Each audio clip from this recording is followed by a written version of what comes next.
द्वारा बोला गया है कि भारतीय जनता पार्टी और भारत निर्वाचन आयोग के द्वारा तालमेल करके वोटिंग समय चोरी करके जीता गया है। हमारे बीच उपस्थित हमारे हरीश मिश्रा जी, कांग्रेस के जिला उपाध्यक्ष, हमारे बीच ब्लॉक कांग्रेस के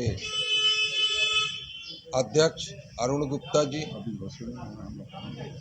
हमारे बीच राजेंद्र भगत जी, नगर पंचायत के अध्यक्ष, और मीडिया के सभी साथियों, यहाँ पर उपस्थित सभी हमारे साथियों को मेरे ओर से नमस्कार। अभी 7 तारीख को राहुल जी ने एक ब्लास्ट किया जो चुनाव आयोग और केंद्र के भारतीय जनता पार्टी सरकार के बीच में दामन चोली की खेल चल रही है। ये प्रजातंत्र के लिए बहुत घातक है। देखिए, संविधान ने आपको, हमको, देश की जनता को एक हक दिया है, एक व्यक्ति एक वोट। आज स्थिति देश में ये बनी है, जैसा कि राहुल जी ने सर्वे करके स्पष्ट किया है कि एक कमरे में 2 व्यक्ति या 3 व्यक्ति से ज़्यादा निवास नहीं कर सकते। उनमें 70 वोट, 80 वोट का नाम जुड़ा हुआ, वोटरों की नाम जुड़ी हुई है। तो ये जो फॉल्स वोट है, ये भारतीय जनता पार्टी को जिताने में बहुत सहयोग कर रहे हैं। इसका विरोध न केवल राहुल जी कर रहे हैं, बल्कि पूरे विपक्ष के पार्टी मिलकर के देश में इसका विरोध कर रहे हैं। और इसका विरोध हमको, आपको, देश की जनता को, एक एक नागरिक को, सबको मिलकर के इसका विरोध करना होगा। यदि लोकतंत्र में संविधान ही नहीं रहेगी तो लोकतंत्र की रक्षा आप कैसे करोगे? ये बड़ा गंभीर विषय है। ये न राहुल जी की विषय है, न भाजपा की विषय है, न अन्य पार्टियों की विषय है। ये देश की संविधान के बीच की बात है और लोकतंत्र को बचाने की बात है। तो वर्तमान परिस्थिति में जो राहुल जी ने ब्लास्ट किया, इसके ऊपर भारतीय जनता चुनाव आयोग का कहना ये है कि राहुल जी शपथ दें। मेरा कहना ये है कि राजेंद्र गुरु जी के घर में चोरी होती है, अरुण गुप्ता चोरी किए हैं, तो राजेंद्र गुप्ता पुलिस में रिपोर्ट करते हैं कि हमारे यहाँ चोरी हुई, हमको शक है कि अरुण गुप्ता इस चोरी में शामिल है। तो क्या पुलिस राजेंद्र गुरु जी से शपथ पत्र मांगेगी या मांगना उचित है? चुनाव आयोग के सामने जब राहुल जी ने ये इनकी फॉर्जरी की बात रखी, इनकी फॉल्स वोटरों की नाम रखी,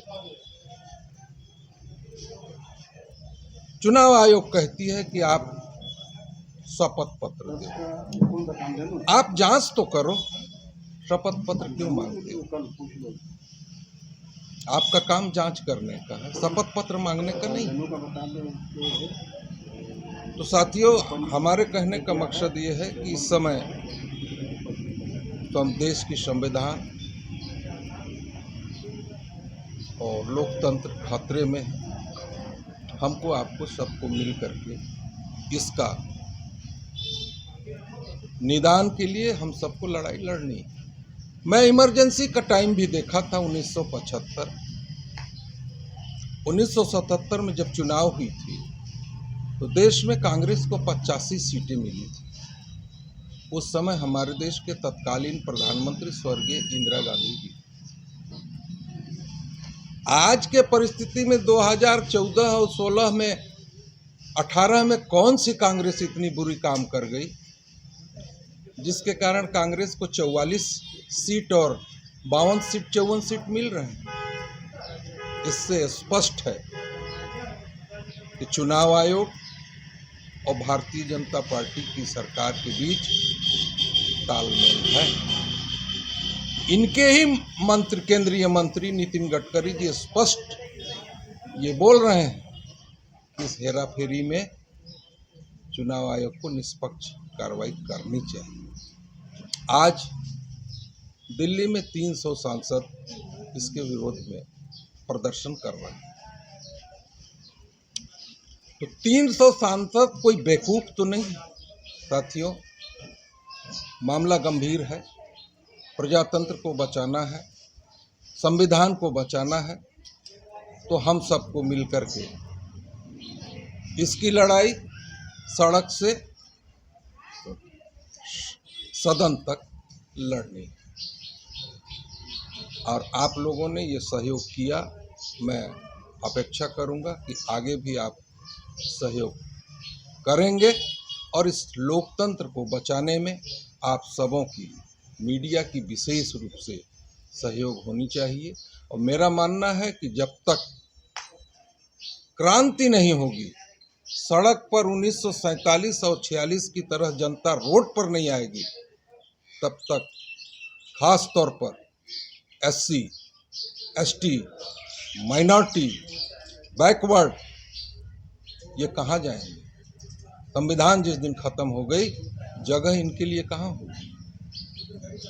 तो ये हमारी और आपकी, देश की जनता की जिम्मेदारी है। ये केवल राहुल जी और 300 सांसदों की जिम्मेदारी नहीं है। मेरा मानना है कि एक एक मतदाताओं का ये जिम्मेदारी है कि सड़क से सदन तक इसकी लड़ाई हमको आगे लड़नी, क्योंकि ये बेशर्म सरकार है। इनके पास शर्म हाया कुछ भी नहीं। आप आज देखें, हमारे बीच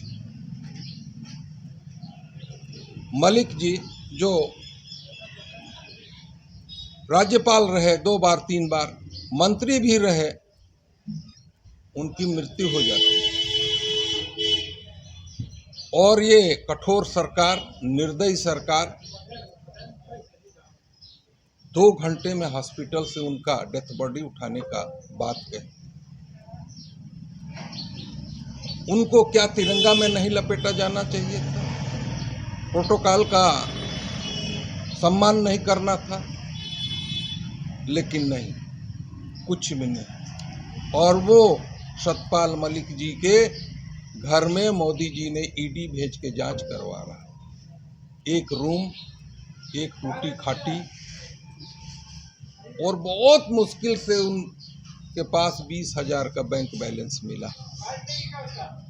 तो ये मोदी जी, अमित शाह की जो 2 गुजरातियों की खेल है,